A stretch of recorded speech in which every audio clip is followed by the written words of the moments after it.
ठाणे लोकसभा मतदारसंघासाठी पार पडणाऱ्या मतदानासाठी म्हणून नवी मुंबईत पोलीस सज्ज आहेत। निवडणूक प्रक्रिया सुरक्षितपणे पार पडावी यासाठी म्हणून शहरामध्ये 4000 पोलीस तैनात करण्यात आलेले आहेत। त्यामध्ये होमगार्ड्स, सीआरपीएफ कंपन्या, पेट्रोलिंग, मोबाईल आणि ड्रोनचाही वापर केला जाणार आहे।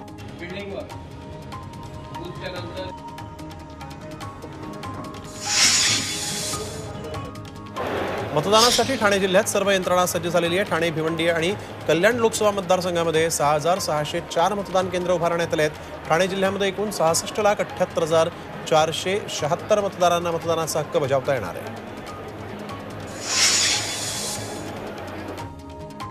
उद्या होणाऱ्या मुंबईतील 6 लोकसभा मतदारसंघासाठी उद्या मतदान होत आहे आणि त्यासाठी म्हणून मागाटणे लोकसभा मतदारसंघामध्ये ईव्हीएम मशीनचं वाटप करण्यात आलं। मतदानाच्या प्रक्रियेतील सर्व अधिकारी केंद्रामध्ये जमलेले आहेत। निवडणूक आयोगाचा महिला सबलीकरणासाठी अमृत नोनी गॅस्ट्रिन, अपचन, ऍसिडिटी, गॅस्ट्रबल ह्यापैकी तुम्हाला कुठलाही गॅस्ट्रिक प्रॉब्लेम झाला, उपाय एकच, अमृत नोनी गॅस्ट्रिन। बूथचं नियोजन झालेलं आहे। महाराष्ट्रातील शेवटच्या टप्प्याचे मतदान पार पाडलं जावं यासाठी म्हणून निवडणूक आयोगानं विशेष तयारीही केली आहे। महिलांसाठी एक विशेष सखी बूथ तयार करण्यात आलेला आहे। यामध्ये बूथ प्रमुखांपासून सर्व कर्मचारी वर्ग हा महिलाच असणार आहे।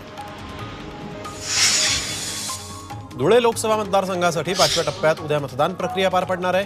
जिल्ह्यामध्ये 1969 केंद्रांवर मतदान होणार आहे। 20 लाखांपेक्षा अधिक मतदार यावेळेस आपल्या मतदानाचा हक्क बजावतील।